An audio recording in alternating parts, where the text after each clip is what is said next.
L'ancienne candidate à Matignon désignée par le nouveau Front populaire Lucie Castet est revenue vendredi 13 septembre sur les discussions survenues pendant l'été entre Emmanuel Macron, alors à la recherche d'un nouveau Premier ministre, et les différentes forces politiques.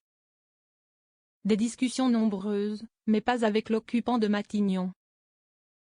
L'ancienne candidate du nouveau Front populaire, NFP, pour devenir Première ministre Lucie Castet a affirmé vendredi 13 septembre à la Fête de l'Humanité à Brétigny-sur-Orge, dans l'Essonne, ne pas avoir pu échanger avec Gabriel Attal, lors de ces discussions en vue d'intégrer le gouvernement.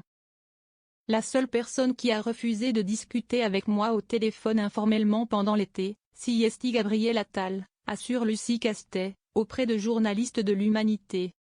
C'est important de noter ça. Ce n'est pas contre lui personnellement, c'est simplement que cette main n'a pas été tendue ou que cette main que je tendais n'a pas été accueillie, a précisé celle qui avait été reçue fin août à l'Élysée par Emmanuel Macron avant d'être écartée.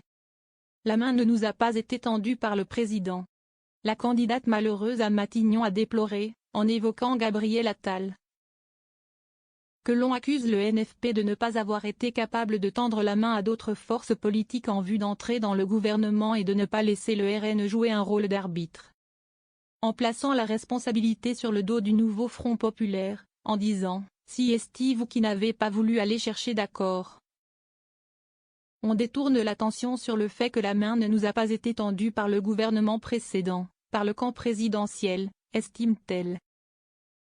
Il est absolument faux de dire que le NFP n'a pas tendu la main, qu'il n'a pas été en mesure de faire des compromis, martèle-t-elle. On est capable de trouver des accords.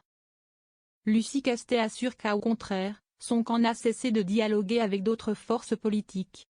Dès le premier jour, toutes les interventions que j'ai pu être amenée à donner, je l'ai dit, nous irons chercher des accords texte par texte. Nous construirons ces accords au Parlement, assure-t-elle. On l'a même écrit à l'ensemble des parlementaires de ce pays avec tous les présidents de groupe à l'Assemblée nationale et au Sénat, rappelle-t-elle.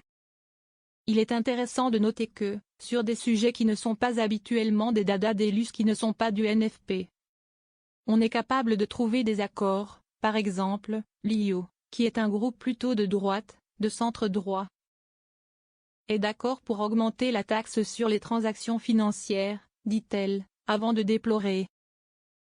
Emmanuel Macron n'a pas voulu entendre que nous étions prêts à travailler avec ce groupe sur les recettes fiscales. Lucie Castet a par ailleurs appelé à ce que le NFP continue à exister, tout en taclant la nomination de Michel Barnier, issu des Républicains, à Matignon, assurant avoir ressenti à la fois colère, déception, un peu de sentiment de révolte, à l'annonce de son accession à la tête du gouvernement.